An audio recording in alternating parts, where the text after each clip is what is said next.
안녕하세요. 5분 임장입니다. 오늘 임장해볼 지역은 경기도 광주입니다. 광주라고 하면 광주광역시를 먼저 떠올리시는 분이 많고 경기도 광주는 상대적으로 인지도나 선호도 면에서 다른 수도권에 비해 아직은 부족한 것이 사실입니다. 오늘 알아볼 경기도의 광주시는 성남, 용인, 이천, 여주, 양평 등에 둘러싸인 도시입니다. 광주는 최근 10년간 인구가 50% 넘게 증가하며 도시 자체의 규모가 커지고 있습니다. 인구 증가의 이유는 교통망과 인프라 개선, 양질의 아파트 공급, 판교로의 접근성 등이 거론되는데요. 과연 경기도 광주는 어떤 모습일지, 앞으로 얼마나 유망할지 5분 임장 경기도 광주편 시작하겠습니다. 영상 시청하시기 전에 구독과 좋아요, 알림 설정 부탁드리겠습니다. 광주의 인구는 약 38만 6천 명 수준으로 앞에서 말씀드렸듯 인구의 증가세가 상당한 도시입니다. 경기도 광주의 세대수 변화 추이를 보시면 과거에 비해 세대수 중감률은 살짝 줄었다고 할 수 있지만 여전히 세대수는 큰 폭으로 늘어나고 있습니다. 인구 전출입을 보시면 하남, 성남, 용인, 이천 등으로 인구 전출입이 활발하며 그 중에서도 성남과 가장 전출입이 활발한 것을 확인하실 수 있습니다. 광주의 공급량을 보면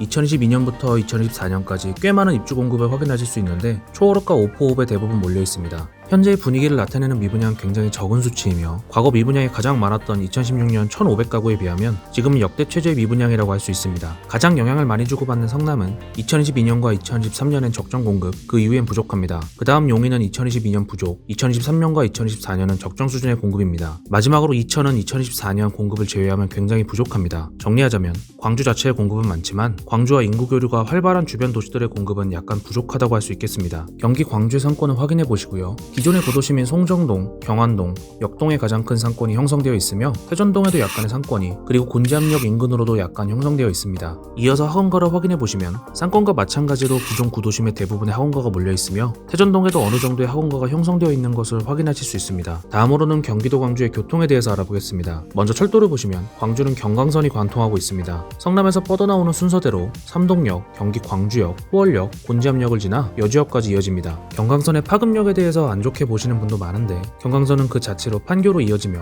판교에서는 또 강남 접근이 용이하기 때문에 직주 근접의 의미에서 강력한 노선이라고 할 수 있습니다. 다음으로는 고속시내 교통편인데요. 고속도로는 중부고속도로, 제2중부고속도로, 광주 원주 고속도로가 있습니다. 이 중 제2중부고속도로는 나들목 없이 지나가기만 합니다. 가장 유명한 도로는 광주의 3번 국도로 출퇴근 시간에 막히기로 악명이 자자합니다. 또한 태전지구에서도 교통체증이 심하며 출퇴근 시간이 아니더라도 시원한 통행량을 보여주지는 않습니다. 마지막으로는 버스 교통편입니다. 광주는 성남의 영향을 많이 받는 도시답게 성남 쪽으로 가는 버스 노선이 굉장히 많습니다. 또한 서울과 지리적 위치가 가까워 서울로 가는 노선도 꽤 있는데 이를 몇 개 소개해드리자면 잠실행의 32번, 동서울 터미널행의 13번, 서울역행의 3201번, 삼성역행의 G3202번이 있습니다. 경기도 광주의 편의시설은 다음과 같습니다. 송정동의 수원지방법원 광주시법원, 경안동의 광주시 보건소와 광주시 공설운동장, 경안동의 광주시립중앙도서관과 경안근린공원, 경안동의 광주종합버스터미널과 롯데시네마, 그리고 이마트, 경안동의 청석공원, 중대동의 중대물빛공원, 곤지암읍의 곤지암도자공원, 퇴촌면과 남종면에 걸친 팔당호가 있습니다. 이제 호재를 살펴볼 텐데요. 먼저 교통호재를 살펴보겠습니다. 첫 번째는 수서광주선입니다. 수서광주선은 지난 2019년 예타를 통과했고 2029년에 개통할 것으로 예상되는 직주 연결 노선입니다. 성남의 구도심을 지나 수서역으로 가기 때문에 개통만 된다면 KTX, GTX-A, 3호선으로의 환승까지 이용할 수 있습니다. 두 번째는 위례삼동선입니다. 위례삼동선은 이번 4차 국가철도망 구축 계획에 포함된 노선으로 이 노선이 개통되면 경기도 광주시에서 출발하여 성남의 구도심을 지나 서울 강남으로 접근이 용이해집니다. 국가철도망 계획에 포함되었기 때문에 시간의 문제이지 호재의 실현 여부는 비교적 명확하다고 보입니다. 경기 광주에서 이렇다 할 개발 대형 호재는 없습니다. 다만 부분적인 택지 지정 구역들이 존재하는데 이를 다 소개시켜드리기보다는 기존의 입지에서 변화를 만들어낼 수 있는 개발지구 한 곳만 말씀드리겠습니다. 바로 곤지암 역세권 도시개발구역입니다. 곤지암 역세권 개발은 1단계와 2단계로 나누어 진행 중이며 1단계는 현재 부지 조성 공사 중에 있습니다. 1, 2단계를 모두 합치면 10만 평에 이르는 큰 규모의 개발 사업이며 1단계에는 아이파크가 시공사로 선정된 상태입니다. 또한 곤지암천 수변공원과 같은 조경 조성 사업도 같이 진행되니 곤지암 역세권 개발이 완성만 된다면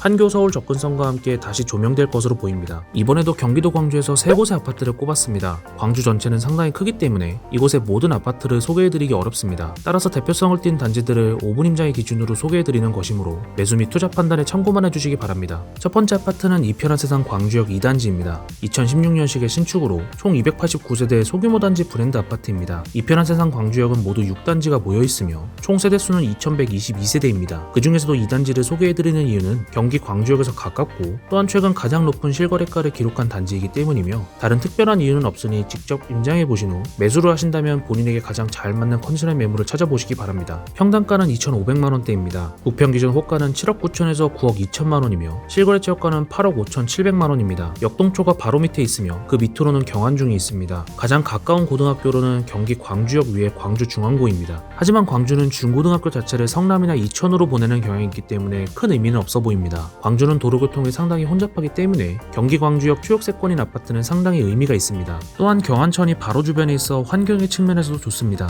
경기도 광주의 대장 아파트인 이유가 자연스러운 단지라고 할 수 있습니다. 두 번째 아파트는 힐스테이트 태전입니다. 2017년식의 신축으로 총 597세대의 중규모 단지 브랜드 아파트입니다. 평당가는 2,350만원대입니다. 부평 기준 7억 8천에서 9억의 호가를 보이며 실거래 최고가는 8억입니다. 단지 왼쪽으로 태성초, 단지 안으로는 태전고가 있어 고품화입니다. 주변에 가까운 중학교가 없는 것이 아쉬우며 가장 가까운 중학교는 태전파크자의 오른쪽에 광남중입니다. 힐스테이트 태전이 위치한 태전동은 경기도 광주의 대표적인 택지지구로 이편한 세상, 자이, 더샵 등 브랜드 아파트들이 위치하여 꾸준히 인프라를 조성 중에 있습니다. 그 중에서 가장 대표적인 단지로 5블럭을 소개해드리는 것이며 이편한 세상 광주역과 마찬가지로 직접 임장해보신 후 개인 상황에 맞춰 판단하시기 바랍니다. 힐스테이트 태전의 가장 아쉬운 점은 역시 교통입니다. 가장 가까운 경기 광주역까지 버스로 15분에서 20분이 걸리는 상황입니다. 경강선 및 앞으로 개통될 수서광주선이나 위례삼동선의 이용을 중요하게 생각하신다면 첫 번째로 소개해드린 이편한 세상 광주역이 더 좋은 선택일 수 있으며 그보다는 깨끗한 택지지구의 인프라 등이 중요한 분이라면 힐스테이트 태전이 더 좋은 선택일 수 있습니다. 세 번째 아파트는 곤지암 3주 노블리제입니다. 경기도 광주에서 마지막으로 소개해드리는 아파트 3주 노블리제입니다. 2005년식의 구축이고 총 448세대 중소규모 단지 아파트입니다. 평당가는 1,200만원대입니다. 부평 기준 4억에서 4억 5천의 호가를 보이며 실거래 최고가는 3억 8,900만원입니다. 일단 단점 먼저 말씀드리자면 경사에 위치한 아파트이고 학교가 멀리 있습니다. 큰 길에서부터 단지까지 완만한 경사로 이어지는데요. 단지 입구에서부터는 가파른 경사가 시작됩니다. 또한 곤지암 초중고도 도보로 10분에서 15분 정도 걸리는 위치에 있는 것도 마음에 걸리는 부분입니다. 학교만 본다면 곤지암 초중고 밑에 쌍용 단지를 말씀드려야겠지만 5분 임장의 특성상 역세권은 더 선호하기 때문에 3주 노블리제를 마지막으로 소개드립니다. 쌍용에서 곤지암역까지 도보로는 20분, 버스로는 10분에서 15분이 소요되지만 3주 노블리제에서는 곤지암역이 도보로 이용 가능한 거리라고 볼 수 있습니다. 추후에 곤지암 역세권 개발이 완성돼감에 따라 기존 곤지암 주변 구축 아파트들도 덩달아 영향을 받을 것입니다. 거의 3,000세대에 이르는 신축 아파트가 들어오는 것이기 때문에 그에 따라 신설되는 인프라 및 곤지암 수변공원도 3주 노블리제가 누릴 수 있는 혜택으로 보여집니다.